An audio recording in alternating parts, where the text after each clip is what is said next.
Hello, everyone. I'm Karthik Athmanathan. I'm a professor of practice at IIT Madras and also a senior vice president at Ashok Leyland Limited, one of the commercial vehicle manufacturers here in India. I'm halfway through a 2 year sabbatical from Ashok Leyland, and I'm currently working with academia as well as the Government of India for policy and standards. I'm here to take you through the EV ecosystem in India, where it is right now, what are the policies, and how is the market, and what are the various issues faced, and also talk about opportunities, future cost trends, as well as technology trends or technology opportunities and requirements. This is the flow that I'm hoping to take you through. First, we'll talk about what are the markets, the segments, the volumes, the type of vehicles, then go on to the expected time frame for the vehicles to reach price proximity with diesel vehicles, and also TCO, total cost of ownership, parity with diesel vehicles. This is important in terms of the transition period. We'll talk a little bit about the policy and the rest of the commercial ecosystem. Then we get down to the specifics on e-logistics, that is freight with electric vehicles, and discuss a few ideas on the way forward. And finally, we look at the technical challenges which an Indian company would face. Just to warn you, most of my presentation is non-technical, so it might be a little intimidating for academia. Okay, so in terms of product segments, the biggest market are two-wheelers. And in the Indian context, these are not two-wheelers that are leisure vehicles, but they are really for day-to-day commuting. We make about 20 million of these every year, all internal combustion vehicles. Mainly motorbikes, about 65%, and scooters, another 30%. The balance type of two-wheelers are just 5%. Electric two-wheelers, out of these 20 million, are just about 150,000. The e-two-wheelers with lithium-ion cells are about 60,000 this year. And there are low-speed electric vehicles which run with lead-acid batteries. These are quite popular, and they are already catering to the customer cost context, and they are about 100,000 vehicles this year. But still, in the overall picture, electric vehicle penetration is very negligible, as you can see. The next one, once again, a very India specific product. These are called e-rickshaws or e-rickshaws. 80% of the electric vehicles in India today are these e-rickshaws. About 1.5 million of them, and we continue to produce anywhere between 150,000 to 700,000 per year, depending on various criteria in terms of state permits and other aspects. So this is a very important segment and a very large one for electric vehicles. The third type are auto rickshaws, three-wheelers basically. Currently producing about 600,000, 550,000 of them being passenger vehicles and 50,000 being used for freight and goods. And this year, the country sold about 10,000 electric autos, once again, an insignificant percentage. Buses, India buys about 50,000 buses in a regular year as long as there's no impact of COVID. Out of these, 55-60% of the buses are used for staff and school transportation, school children transportation. And 20% run on what is called peri-urban duty between towns and between large cities and towns, and the next level of towns or large villages. And only 10% are city buses, even though there's a lot of media noise about these. And India would produce about 4,000 electric buses this year. So you can see the penetration percentage here is slightly more respectable than the others.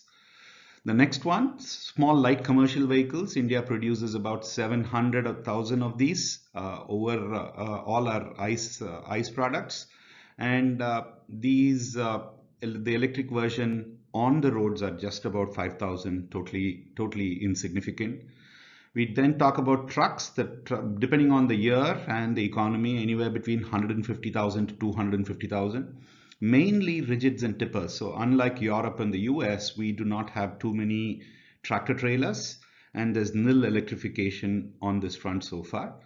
And finally, cars. Not at all attractive area for us, and electrification is nowhere near what the global expectations are, because this is a market which is very price sensitive, and this year probably 100,000 electric cars would have been produced and sold.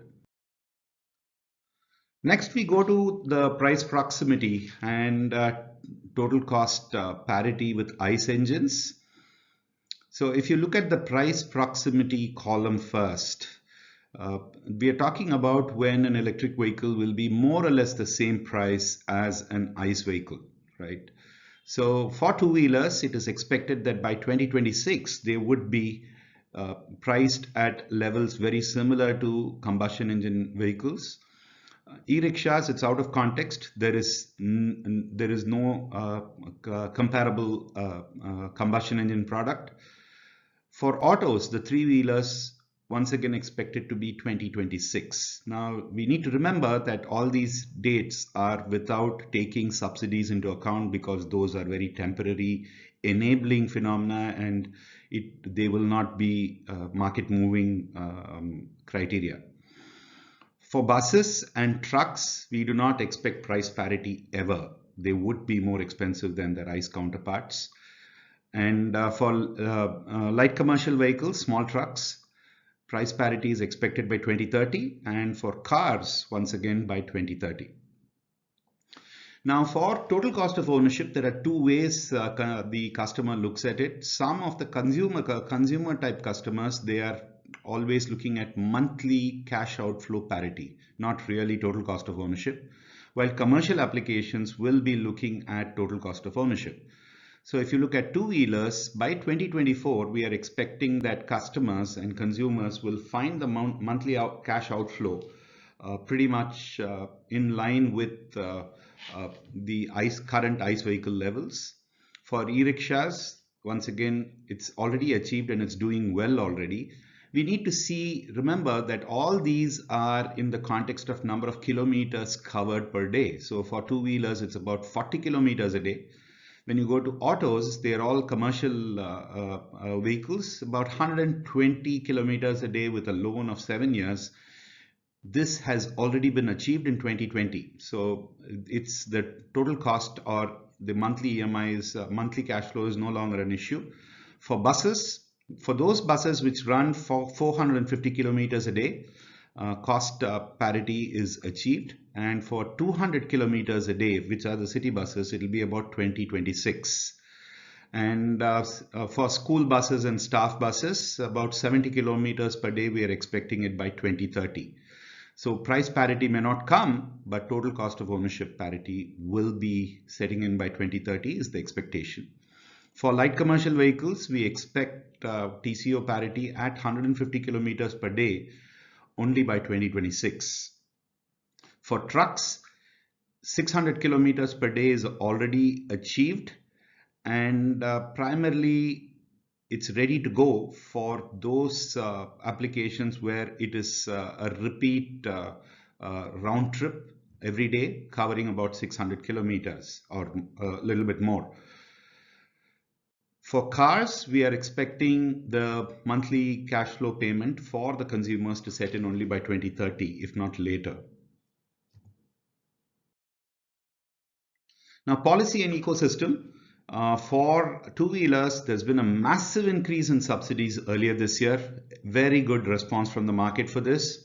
Still not high penetration, but the percentage growth is phenomenal. A good many startups have occupied the space, and some of them with very significant e-two-wheeler capacities, and demand aggregation is being attempted by the government through a government-owned subsidiary, a company. For e-rickshaws, they are trying to bring in controls for the sake of safety and traffic management, because these things are a little unstable and the braking is also not as secure as an automotive application. This is also eating into the e-auto passenger market, the three-wheeler market, which comes next. This sector has very limited subsidies, but still, since TCO is achieved, there is rapid migration that is going on.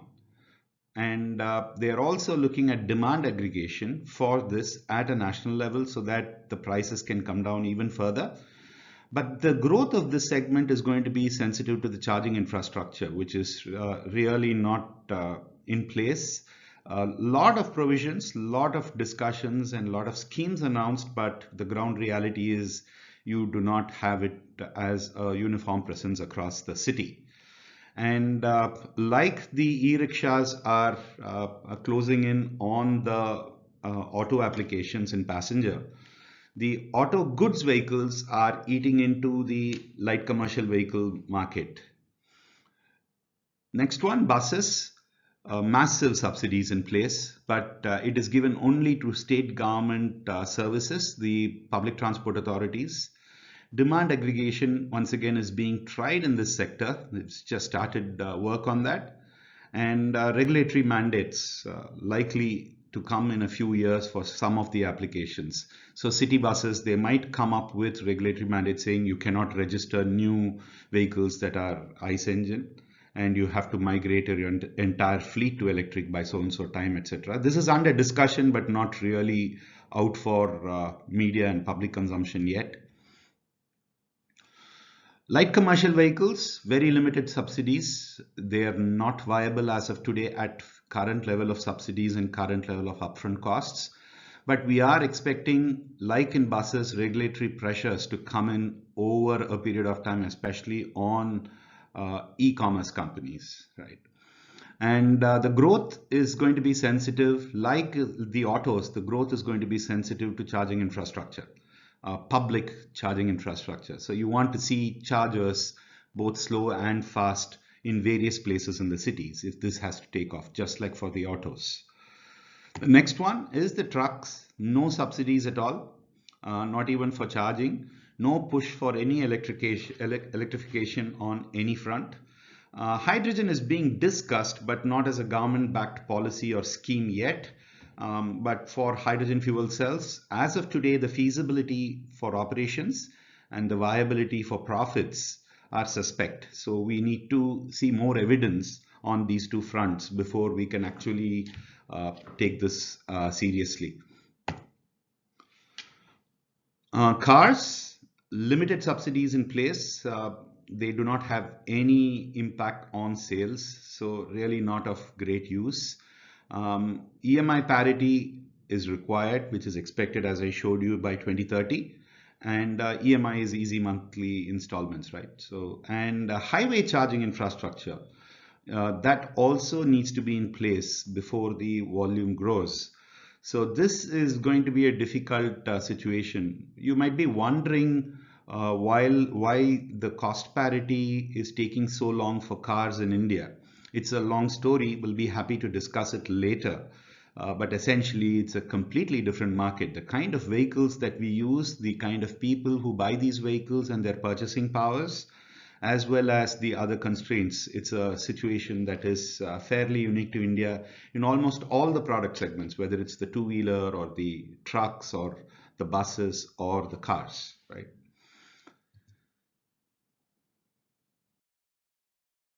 So what are the other aspects of policy and ecosystem that we need to know? The government is in the process of releasing fairly innovative and India-centric interoperable standards for charging. So this is going to make a lot of sense in terms of the rapid ramp up later when TCO is achieved, and also to bring overall infrastructure costs down and product costs. And to enable local supply chains, subsidies under the government schemes, it's tied to a phased manufacturing plan, which means you have to localize certain aggregates by specific timelines. Once again, a very sensible approach.